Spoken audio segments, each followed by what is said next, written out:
Shalom, selamat pagi dan salam sejahtera bagi saudara yang dikasihi Tuhan. Dimanapun kita berada, kiranya tetap penuh semangat, karena kasih Tuhan senantiasa menyertai kita. Sebelum memulai aktivitas pada hari ini, marilah kita merenungkan firman Tuhan. Kita berdoa. Terima kasih Tuhan untuk pagi yang baik yang Tuhan berikan bagi kami. Sepanjang malam Tuhan memelihara dan menjaga kami, sehingga pagi ini kami beroleh nafas kehidupan dan kesehatan daripada-Mu. Tuhan, kami mau menjalani aktivitas kami sepanjang hari ini. Kiranya kasih Tuhanlah yang menyertai kami. Firman-Mu lah yang menuntun hidup kami, agar kami tahu melakukan apa yang sesuai dengan kehendak-Mu. Berfirmanlah Engkau ya Tuhan, sebab kami anak-anak-Mu siap mendengar. Dalam Yesus kami berdoa. Kasih karunia dan damai sejahtera dari Allah Bapa Tuhan kita dan dari anaknya Tuhan Yesus Kristus menyertai saudara sekalian. Amin. Firman Tuhan untuk kita pada hari ini yang disesuaikan dengan Almanak HKBP 6 Mei 2022, tepatnya pada hari Jumat, tertulis dalam kitab 1 Petrus 2 ayat 23. Demikianlah dikatakan dalam bahasa Batak dan bahasa Indonesia. 1 Petrus 2 ayat 20 tolu, dang mangisaki ibana dina hona isak, dang mangasupi dina manaon na porso, alai di pasah do tu panguhum sitigor rohai. 1 Petrus 2 ayat 23. Ketika ia dicaci maki, ia tidak membalas dengan mencaci maki. Ketika ia menderita, ia tidak mengancam, tetapi ia menyerahkannya kepada Dia yang menghakimi dengan adil. Demikianlah dikatakan. Adakah di antara kita yang bisa menahan amarah ketika seseorang berbuat kasar, berbuat tidak adil, dia menampar, mencaci maki, bahkan meludahi kita? Adakah yang bisa bertahan untuk tidak marah atau tidak membalaskan kejahatan itu? Saya rasa sangat jarang sekali kita menemukan jenis manusia seperti itu, bukan? Hari-hari ini sering sekali banyak terjadi keributan, perselisihan, pertengkaran karena tidak bisa menerima perbuatan yang tidak baik, perbuatan yang tidak sesuai dengan norma-norma hukum yang dilakukan oleh orang lain terhadap seseorang. Saudaraku yang dikasihi Tuhan, kita sering sekali membalaskan kejahatan yang dilakukan oleh orang lain dengan kejahatan. Sekalipun kita tahu firman Tuhan berkata, jangan membalas kejahatan dengan kejahatan. Tetapi gejolak manusiawi kita sering sekali sulit untuk mengingat dan bahkan melakukan perintah Tuhan. Saudara yang dikasihi Tuhan, Yesus sangatlah berbeda dengan kita. Sekalipun Yesus menjadi manusia, mengalami penderitaan, mengalami kesakitan, merasakan yang dirasakan oleh manusia, tetapi Dia tidak melakukan seperti yang dilakukan oleh manusia. Dia tidak membalas kejahatan dengan kejahatan, tetapi sebaliknya, Yesus mengalahkan kejahatan dengan kebaikan, sehingga kebenaran dan kemuliaan Tuhan dinyatakan. Yesus Kristus menjadi manusia. Ya, secara kedagingan, Dia merasakan hal yang sama seperti kita. Dia memiliki keterbatasan. Dia marah, Dia sedih, Dia kecewa, Dia merasakan sakit, mengalami kekecewaan. Sekalipun itu dirasakan sama seperti kita, tetapi tidak satu pun yang kita lakukan sebagai manusia di dalam merespon semua yang terjadi dalam hidup ini yang dilakukan oleh Yesus. Justru Yesus melakukan hal yang tidak mungkin menurut kita. Yesus yang adalah Allah juga melakukan semua melebihi dari apa yang dilakukan oleh manusia. Dia sanggup mengalami penderitaan, melebihi dari segala penderitaan manusia yang ada di muka bumi ini.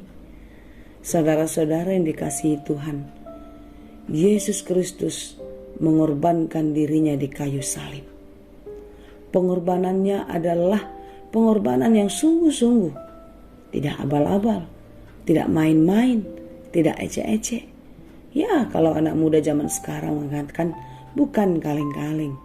Itu adalah pengorbanan besar, pengorbanan yang luar biasa, yang tidak ada satu orang pun di muka bumi ini yang bisa atau bahkan pernah melakukannya.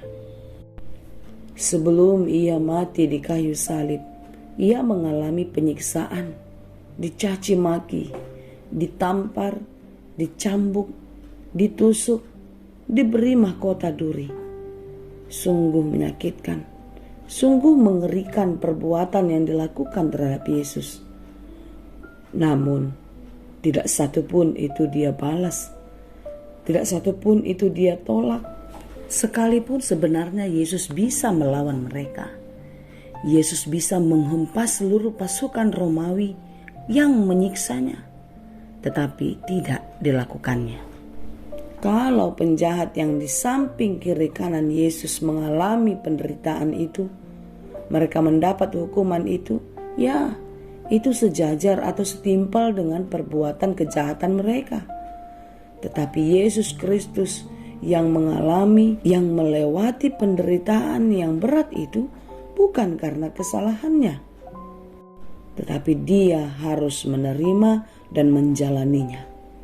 Mengapa Yesus melakukan itu? Ya, karena dia mencintai kita. Dia mengasihi kita.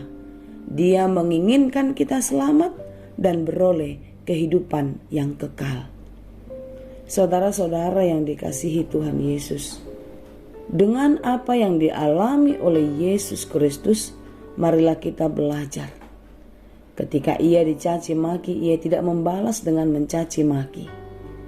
Di sini kita belajar dan merenungkan untuk bisa menahan diri dalam segala hal di dalam perjalanan kehidupan kita.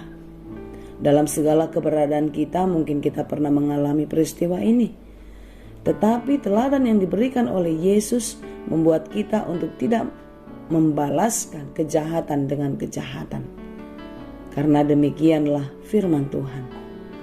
Ketika ia menderita, dia tidak mengancam.